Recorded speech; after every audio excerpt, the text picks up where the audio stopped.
Ladies and gentlemen, welcome back. Oh my God, I'm so stupid. I'm so cringy. Anyway, ladies and folks, welcome back again. This is now part 2 of my top 10 series that I'm going to be doing. I don't know how many parts they're going to be. I said that in the first video. I don't know how many parts there's going to be, but we know there was going to be at least 3. This is part 2. This is going to be doing the top 10 running backs going into this year. So this was tough. Like there were more running backs. This was tough because of my criteria that I was going through with this. It was based on purely last season production and performance, same thing. And then the situation heading into this year. This was really tough to do. So I had a bunch of honorable mentions for this one. And y'all gonna get some serious. This was gonna be tough. I know this is gonna be tough for a lot of people. A lot of people gonna hate this list. But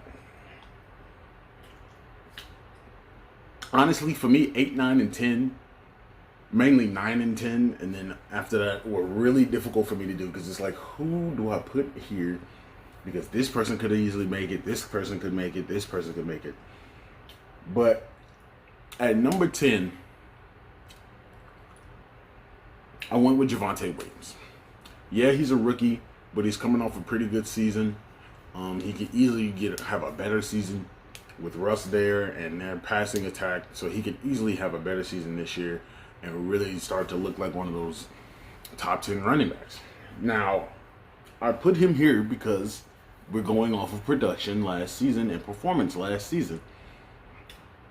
So I put him here, and then my honorable mentions, I had to put him above Christian McCaffrey. I'm sorry, Christian McCaffrey. Christian McCaffrey's not in the top 10 list. He's not in this top 10. I'm sorry. I don't know. Now, maybe he'll be good this year, but I couldn't put him in my top 10 when there were other running backs who had better production last year, who stayed healthier last year than McCaffrey. And then, yeah, okay, McCaffrey's healthy going into this season. He was healthy going into the last 2 seasons. Or, my fault, last season. He was healthy going into that season. He didn't play spectacular. He was good, but he didn't play spectacular. And then he got hurt again and was out for the rest of the year. I'm sorry, I couldn't put McCaffrey in this list based off of my criteria that I was going by. Same with Saquon Barkley.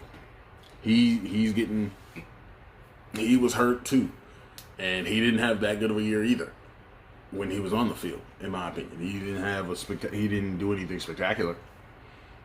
Not in my opinion. And then I had another honorable mention. Josh Jacobs. I thought about putting him at 10 because I looked at his production and he didn't rush for 1,000 yards, but he had he was very close, and I think he had double-digit touchdowns. If I'm correct. Let me look it up pretty quick. Joshua Jacobs. But I thought about putting Josh Jacobs at 10. Okay, no, he wasn't that close. Okay, yeah, he wasn't that close to 1,000. He was like 872, 9 touchdowns. He had 54 receptions though. But I could have easily put Josh Jacobs at 10 if I wanted to. Like he has fallen off a little bit. Dang, he's still only 24. That's crazy. But I could have easily put Josh Jacobs at 10. But I didn't, and I put Javonte Williams. Only because he can get better. I don't know how much better Josh Jacobs can really be if he's already starting to fall off now. But who knows? Maybe Josh Jacobs turns up. It's really tough to say. But Javonte Williams was on number 10. I ultimately went with him.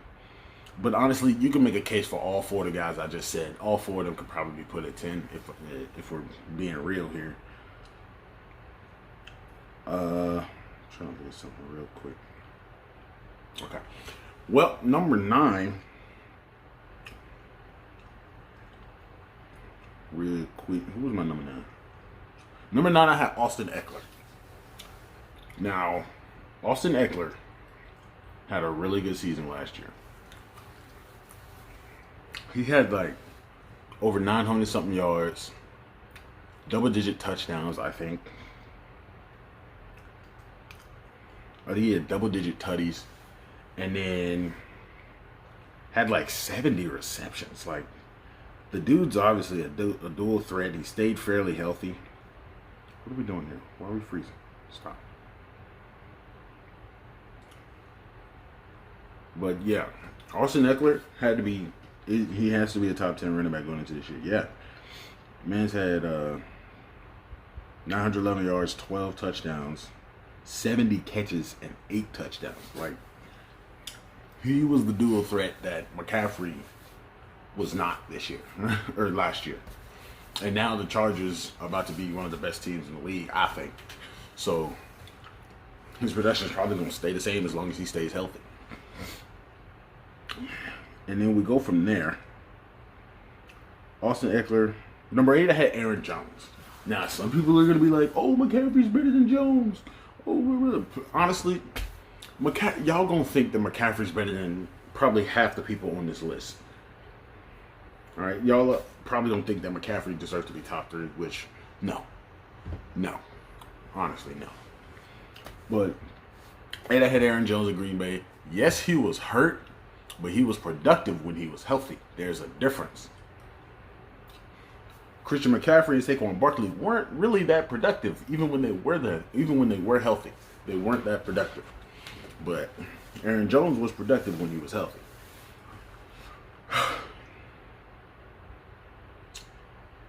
And then without Aaron Jones, or not without Devontae Adams and Valdez-Scantling on Green Bay's receiving core, they're probably going to be relying on Aaron Jones a lot, along with A.J. Dillon. Excuse me. They're probably going to be relying on him a lot more now. So if he stays healthy, he's going to have a good season. I know that for sure. He's probably going to be a Pro Bowler. I ain't going to say probably. He could be a Pro Bowler. So that's 8. 7, I had Geek. Ezekiel Elliott. I don't know why I call him that. I just started saying Geek. So, not Zeke, I say Geek. I'm sorry. But I said Ezekiel Elliott was number 7. He started the year slow. So slow to the point where I thought that was about it for him. I thought he was about to be done for it. I thought his career was about to be winding down here quickly, because at the beginning of his career, I'm not basing his rankings off of this, but at the beginning of his career, he got loads of touches. So he started off hot. So I thought for sure he was cooling off. But then he got hot at the end of the year. Still ended up over 1,000 yards rushing. And so I still think he's got some left. I still think he's got some left in the tank. Now, will that show this year? Who knows? It's kind of hard to say for sure. But he still ended up over 1,000 yards. He had double-digit tutties. So I still think he's going to be pretty good. We'll see how good he is this year. But for now, I had to put him at 7. 6, I put Alvin Kamara. 6 was Alvin Kamara. Now, this was tough, because I could have put Geek over Kamara, because Kamara was kind of hurt a good amount of the year. But let me see.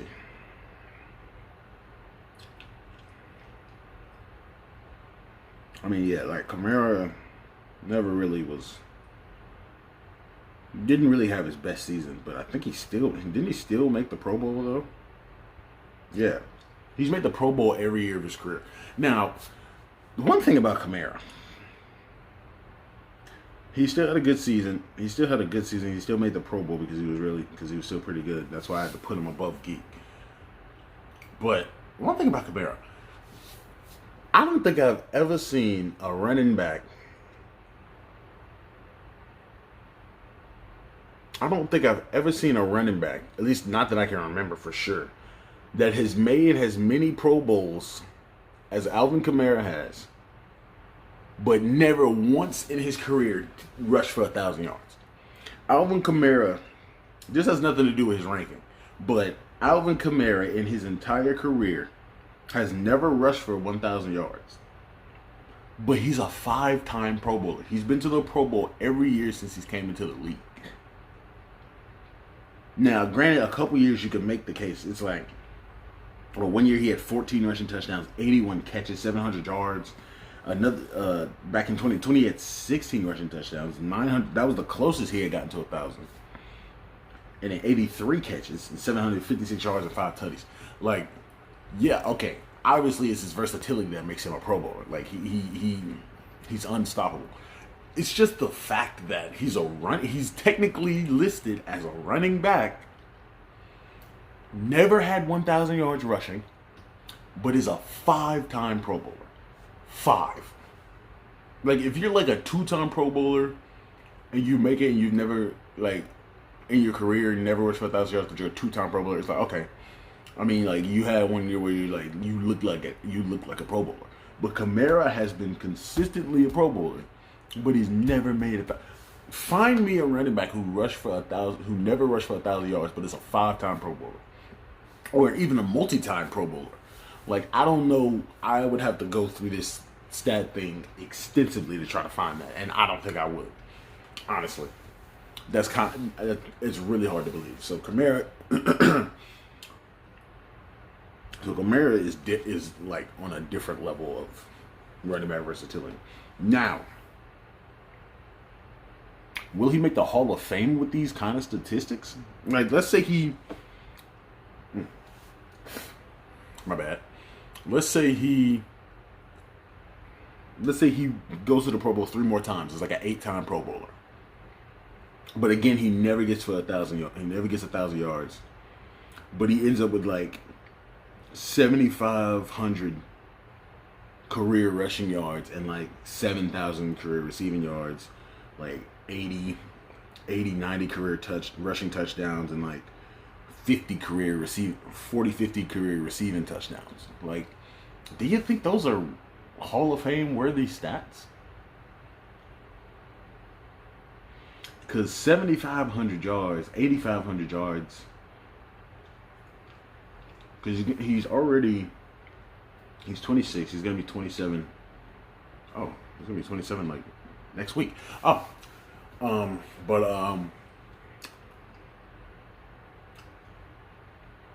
I'd say he makes, like, let's say he makes 3 more Pro Bowls and is an 8-time Pro Bowler, but he's still doing the same stuff. So he ends up with around 8,000 yards rushing. 8,000 yards rushing is not a Hall of Fame career, in my opinion. Maybe he gets to 75, 80 touchdowns. I mean, that's good. That's pretty good. And then, like, maybe 6,000, 7,000 receiving yards, 40 or 50 receiving touchdowns. I mean, Alvin Kamara, is that a Hall of Fame career? No. But I think that Alvin Kamara would get into the Hall of Fame. Personally, I would put him in the Hall of Fame. Because essentially you're saying this is probably the most versatile running back in NFL history, essentially. I ain't gonna say the most, but like one of the most versatile running backs in NFL history. Like, he could easily be the guy who does 1,000, like McCaffrey did. But McCaffrey's not gonna be a Hall of Famer. Not if he keeps up these injuries. He's not gonna be a Hall of Famer. But if Kamara just does what he's been doing, is he a Hall of Famer? He wouldn't have the stats to say he is, but he would have the accolades to say he is. So it would be really tough. He would have the impact and the accolades, but he would not have the stats, in my opinion. And it's like, But anyway, that was a whole different conversation. Back to this top 10. How many minutes did I take up? All right, so after Kamal, 5. Okay, so 5. I put Najee Harris. Yeah, I put Najee Harris. I had to put some spec on Najee Harris, because Najee Harris is kind of good. Like, he had. Let me check his stats. Why you froze? Why are we freezing? Come on now. Come on now. Come on now. This thing broke. There we go. Okay. My fault. But Najee Harris had a really daggum good rookie season. The dude rushed for over 1,200 yards, 7 tutties, had like almost 75 catches. He had 74 catches, 467 yards, and 3 touchdowns. Najee Harris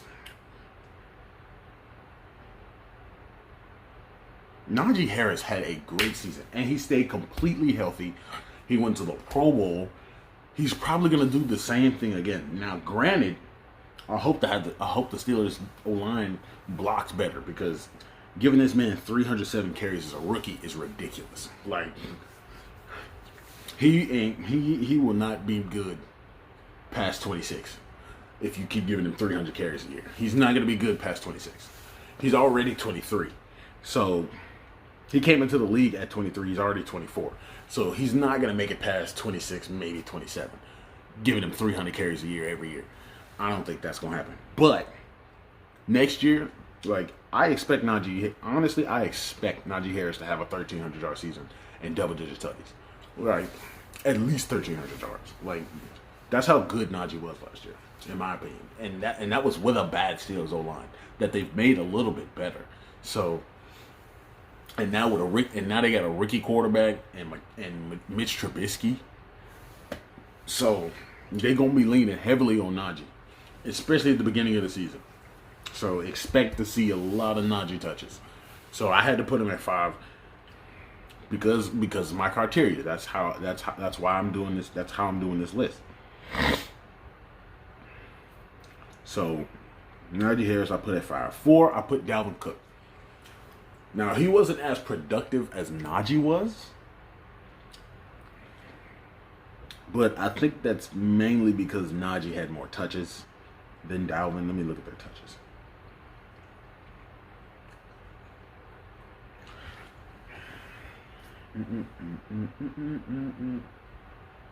Yeah. Najee had way more touches than Dalvin did. And Dalvin averaged more yards. He ended up with 1,100 yards. Like, honest to goodness, Dalvin now, like at the beginning of his career, he was getting hurt a lot. But now Dalvin, especially, at least, last few years, he was hurt a little bit last year. I ain't gonna lie. So that stunted his production. We missed, there's 17 games. Now he missed what? 4 games, 5 games? If he had played all of those games, like if he had played at least 15 games, he would have had more yards than Najee, in my opinion. So, Dalvin Cook, he's 4th. And the Vikings, I still think, I'm going to say this now, I think the Vikings are going to be pretty daggum decent this year. I think they can win at least 9 or 10 games. Will that get them in the playoffs? Who knows? I think it should. I mean, the NFC as a whole is pretty weak this year. So, Dalvin Cook is number 4. Now, 3, I put Joe Mixon, because he just had the best year of his career thanks to Joe Burrow and Jamar Chase and all them other dudes. So, expect Joe Mixon to probably do the same things that he did last year. He's top 3. 2, this is going to freak y'all out. 2, I put Nick Chubb. Yeah, he was hurt. But, of course, he was extremely productive when he was in. You know why? Because of Kareem Hunt, who was another guy that I thought about putting in the top 10 just because of Nick Chubb. Nick Chubb is really good because of Kareem Hunt. Let's be honest. Like, the Browns have a great O-line. I can't lie about that. The Browns have a great O-line. But let's be honest. It's Kareem Hunt. If Kareem Hunt was still on let's say Kareem Hunt stayed at Kansas City and never got released. Do you really think Nick Chubb would be as good as he is without Kareem Hunt? Let's be honest. Like, let's be honest. I'm not saying that Chubb is bad without Kareem Hunt, but Kareem Hunt makes Chubb so much better. Let's be honest. Kareem Hunt makes Chubb so much better. Now, I said Chubb was number 2. Now, at this point, you're probably like, what the frick? Where's Jonathan Taylor? Because I know you're a Titans fan. You're going to put Henry at 1. I mean, it's obvious. Yeah, Henry is 1. Henry is 1. But Jonathan Taylor's number 1 too. Like, come on. You can't have 1 or 2. They're both really number 1. Now, yes, Derrick was hurt, but come on, the dude was extremely productive when he was playing before his injury. He was leading the NFL by 300 yards by week 8, or after week 8. It took them 4 weeks, to actually pass Henry at the top of the list for rushing yards. He still had double-digit touchdowns in 8 games. Come on now. And now he's coming off of an injury that in the end of the season didn't go well for him. He's about to come back with the biggest vengeance I've ever seen in my life. Y'all better put all 11 in the box. That's all I gotta say. Y'all gonna have to put all 11 in the box to stop Henry. Like, don't cover our receivers. They're probably not that good anyway. So don't cover our receivers. All right, just put 11 in the box on Derrick Henry. That's the only way y'all gonna be able to stop him. Blitz all 11 people. Because you're not gonna be able to stop Henry this year, in my opinion. You're not gonna be able to stop Henry this year because he's coming with some get back with the likes that nobody's gonna ever see. He's gonna win comeback player of the year. I'm sorry, I just got so biased at the end of this, but Derrick Henry is probably the favorite to win comeback player of the year. I'm let's just be honest. Like, come on. And then obviously I put Jonathan Taylor at 1 because he led the NFL in rushing, and he's probably going to be top 2. He's probably going to be top 3 again because the Colts ain't got him. Look, I know y'all want to say the Colts are going to win the division. The Colts are blah blah blah blah. I don't think the Colts are really that much better than people are making them. Like, yeah, they got the good defense, cool. The Titans had a good defense too. I mean, they're both teams are essentially the same. They have a slightly above average quarterback, an extremely good running back, a fairly what would I say here for this? A fairly unproven receiving core. Like, you have one top receiver. You have a receiver number 1, and then everybody else is a question mark, essentially. Our receiver number 1 is Robert Woods. Their receiver number 1 is Pacman. And then everybody else a question mark. Traylon Burks, question mark. Fuck. Traylon Burks, question mark. Blah, blah. We also drafted another rookie, Kyle Phillips. He's a question mark. Nick Westbrook-Akina really ain't a wide receiver 2. He's a wide receiver 3.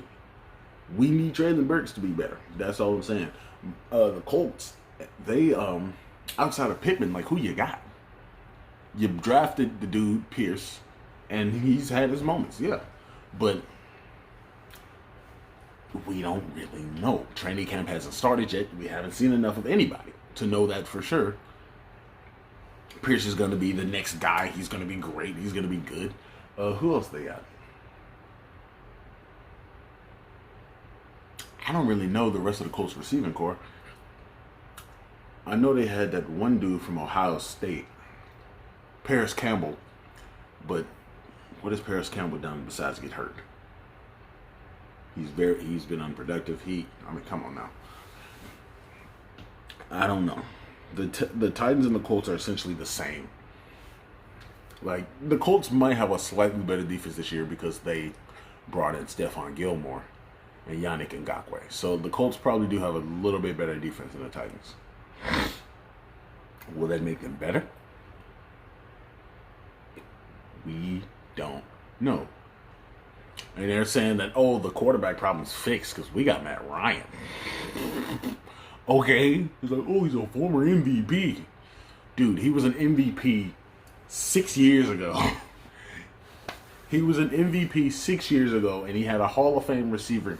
He had a Hall of Fame receiver on his team. Like, come on, bro. Come on, bro. Now, I'm not saying that he didn't deserve to win MVP that year. I'm just saying that he's much older, and he also has much less talent. Let's be honest. So, it is what it is. Those are my top 10. Y'all can deal with them how you want to. I'm gonna peace out of here once again. We'll be back for part 3, which will be wide receivers, which is honestly just as tough as the running backs, if not tougher. Some people are not going to like my receiver one. Trust me on that one. You are not gonna like it.